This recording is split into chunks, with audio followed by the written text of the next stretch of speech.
திட்டினா கூட ஒரு மொழி அழகா இருக்கும்னா அது தமிழ். நீ உண்மையாவே திட்டுறீங்கன்றது எனக்கு உங்களுக்கு தெரியாது. தெரியவே தெரியாது. ஔவையார் அப்படிதான் திட்டுறாங்க. எட்டேகால் லட்சணமே எமனேறும் பரியே மட்டில் பெரியம்மை வாகனமே முட்டமேற் கூரையில்லா வீடே குலராமன் தூதுவனே ஆரையடா சொன்னாயடா அப்படின்னு ஒரு பாட்டு எழுதுறாங்க. ஆமா, உங்களுக்கு பார்க்கறதுக்கு ஏதோ ரொம்ப தூய தமிழை நம்மள பயங்கரமா புகழ்றாங்களே அப்படின்னு நினைச்சு கூடாது. இது வந்து அவையில இருந்த ஒரு புலவரை இடித்து அவை சொன்ன ஒரு பாட்டு. ஏன்னா அவை வந்து அவைக்குள்ள வராங்க. அந்த காலம் நீங்க கதைகள் சினிமாலெல்லாம் பார்த்துருப்பீங்க. ஒரு புலவர் உள்ள வந்தாலே இன்னொரு புலவருக்கு வந்து பொறாம இருக்கும். அப்ப அவர் வந்து அறிவானவரான்னு மன்னர்கிட்ட காமிக்கணும்னு இவங்க ஒரு பயங்கரமான கேள்வி கேட்பாங்க. அதுக்கு அவங்க பதில் சொல்றாங்களான்னு பார்ப்பாங்க. அப்படி அவை ஒரு கேள்வி கேட்டார் ஒரு புலவர். அது கம்பன்னு சொல்றாங்க, சிலர் இல்லைன்னு சொல்றாங்க. நம்ம அதுக்குள்ள போக வேண்டாம். என்ன கேள்வி கேட்கிறாரு?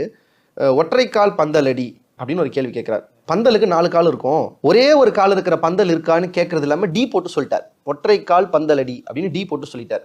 இப்போ அவைக்கு கோவம் வந்துருச்சு. ஆனா அவை தமிழ் படிச்சவ. என்னை பொறுத்த வரைக்கும் நீங்க சிலம்பு, கம்பன், மணிமேகலை, திருப்புகழ்னு நீங்க பெரிய பெரிய காப்பியத்தை விட ஔவையாருடைய சின்ன சின்ன தனிப்பாடல்களுக்கு இருக்கிற பெருமை இருக்கு பாருங்க.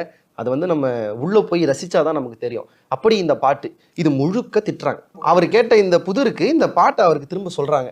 தெரியாதவங்களுக்கு ஏதோ பெருமையா சொல்ற மாதிரி இருக்கும். இப்போ உள்ள போனீங்கன்னு வச்சுக்கோங்க, திட்டவும் செஞ்சுட்டாங்க, இந்த புதிருக்கு விடையும் சொல்லிட்டாங்க, டி போட்டவருக்கு டாவும் போட்டுட்டாங்க.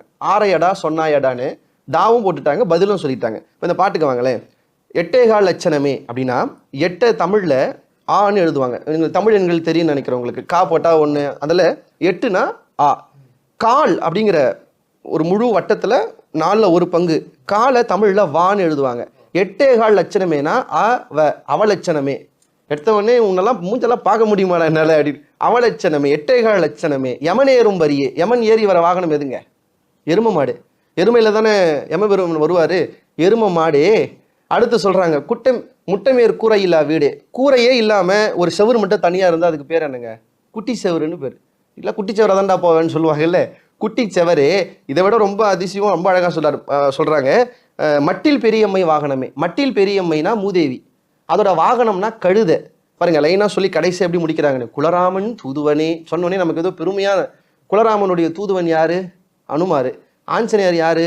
குரங்கு. இப்போ அப்படியே பாருங்க, நம்ம ஸ்லாங்ல சொல்லணும்னா அவலட்சணமே, எரும மாடே, மூதேவி, கழுத, குட்டிச்சவரே, குரங்கே, ஆரையடா சொன்னாயடா. நீ கேட்ட புதிருக்கு பதில் ஆரை கீரை. ஏன்னா கீரைக்கு ஒரு தண்டு வரும், பந்தல் வரும். நீ கேட்ட கேள்விக்கு இதுதான்டா பதில். ஆரையடா சொன்னாயடான்னு நீ ஆரைக்கீரையை சொன்னாய். யாரையடா டி போட்டு சொன்னாய்? ஆரையடா சொன்னாயடான்னு டா போட்டு அவரை டி போட்டதை ஏன்னு கேட்டாங்க. இதுதான் தமிழ். பேசினாலும் அழகு, பாடினாலும் அழகு, திட்டினாலும் தமிழ் அழகு. சில மொழி வந்து பாடினா ரொம்ப அழகா இருக்கும். அதனாலதான் பாரதியார் வந்து பாத்தீங்கன்னா, சிந்து நதியின் மிசை நிலவினிலே சேரணன் நாட்டிலம் பெண்களுடனே சுந்தர தெலுங்கினில் பாட்டு இசைத்துன்னு சொன்னார். தமிழ்ல பாட்டு இசைக்கணும்னு கேட்காம சுந்தர தெலுங்கினில் பாட்டு இசைத்துன்னு சொன்னார். ஏன்னா அப்போ அந்த தெலுங்கு கீர்த்தனைகள் வந்து பாடுறது வந்து ரொம்ப பிரபலமாகவும் மக்களுக்கு பிடிச்சதாகவும் இருந்துச்சு.